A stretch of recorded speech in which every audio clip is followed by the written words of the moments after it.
What's the best performing stock of all time? You will be shocked by this. I didn't get it right.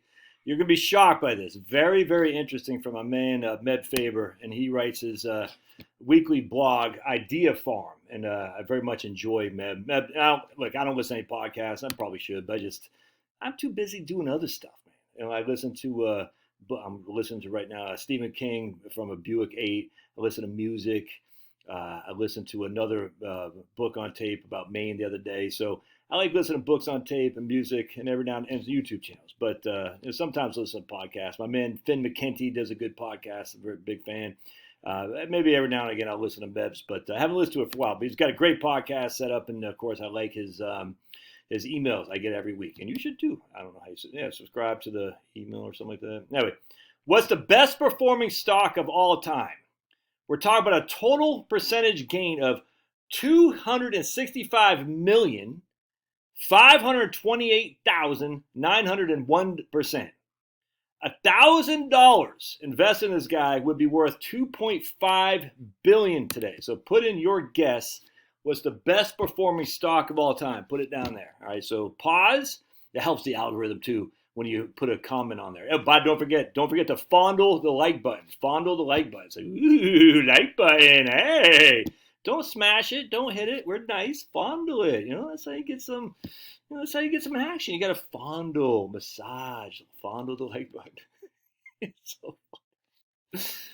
All right. So So stop and tell me what you think the best performing stock of all time is. It is an American company, just FYI.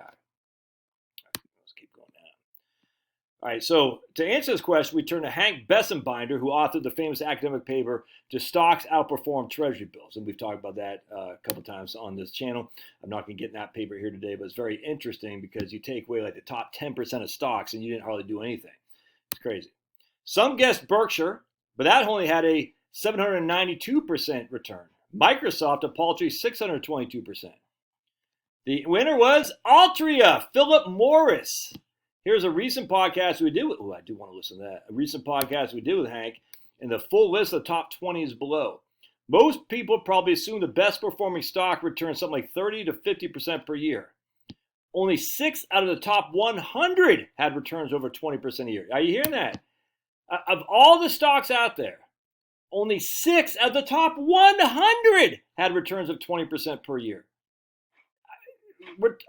In the top 100, if you don't have those top 100, you're SOL, which is why you got to buy index funds. Because if you miss those stocks, you're done, man. Isn't that crazy? Many of the best performing stocks have returned in the mid-teens, not shabby, of course, and better than the broad index, but not the eye-popping returns you see being advertised on Instagram. The key is they did it for a very long time, 100%. Look at this. 1925, Altria. Vulcan Materials. I don't even know what the hell that is. 1925. Kansas City Southern. 1925, so this is the last days. Kansas City Southern no more. General Dynamics. Yes, let's see. It's Kansas City Southern. Let's check it. I don't even know what that is. Is it still around? Kansas City Southern. It's bought out by Canadian something. Some Canadian firm bought them out. Yeah, Canadian. What the hell is it called? Canadian Pacific in Kansas City. So Kansas City Southern's not even around anymore. Boeing, 1934. Eaton Corp, whatever the hell that is. Is that Eastman? No, that's Eaton. S&P Global Inc. What the hell is that? IBM, 1925. Boeing, 1934. So look, all these stocks, 1933, John Deere. Hershey, 1927. That guy, Johnson & Johnson, 1930. The youngest stock in the top 20 is Johnson & Johnson. They've averaged 14.74% a year. It just goes to show you, man, if you're going to be investing in the stock market, you just got to stick it out. Now, obviously, none of us are going to be around for 100 years. None of us are going to be around for 100 years. But if you're trying to build multi-generational wealth, you got to just stick it in there. Now, the problem is we don't know 100 years from now if we're going to be here. We just don't know. That's the issue. A lot of people say, yeah, but this time it's different. We don't know that. We don't know what's going to happen. We don't know nothing. So it's easy to jump ship at the slightest thought, like the markets, the Dow was down 600 points on Friday. Well, the Dow's been down 1 million times this Sunday since 1924. And if you just would have kept your stocks, you would have made a boatload of money. It just shows you longevity.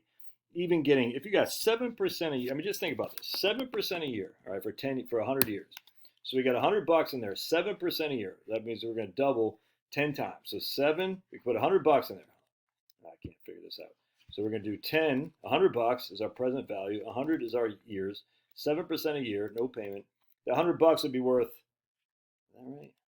$100, 86,000. That seems slightly below. Yeah, I guess that's right. $100, present value, no payment, payment 0, 100 years. Let's just make sure I got that right. Oops, hold on a second. Yeah, 100 years. 100 bucks would be worth 886,000. So if you had $1,000 in there, it'd be worth 867,000. That's 7% a year over 100 years. So now if we had 10%, just 10%, we increase our return by what, 40% or something like that. It'd be worth $13 million. $1,000 invested 100 years ago at 10% rate of return would be worth $13 million. Now these guys say with Philip Morris, average 16.28, and yeah, that got right there, $3.5 billion. Crazy. I mean, I got three. That's at 100 years, and Philip Morris came out 90 years ago. Anyway, there you go, dude. It's great. I mean, that's Dave Ramsey said. He said, I 100% appreciate this. He goes, he wants people to invest because time is your best asset in investing. I could not agree more. Anyway, if you didn't own these stocks, in the last 30 years, you didn't own the big tech firms, whatever, your portfolio probably doesn't look that good, which might just buy the index and be done. Let's see, does Meb say anything else about this? No. Anyway, so I'll put a link in the show notes. Big fan of Meb, and you should subscribe to his stuff.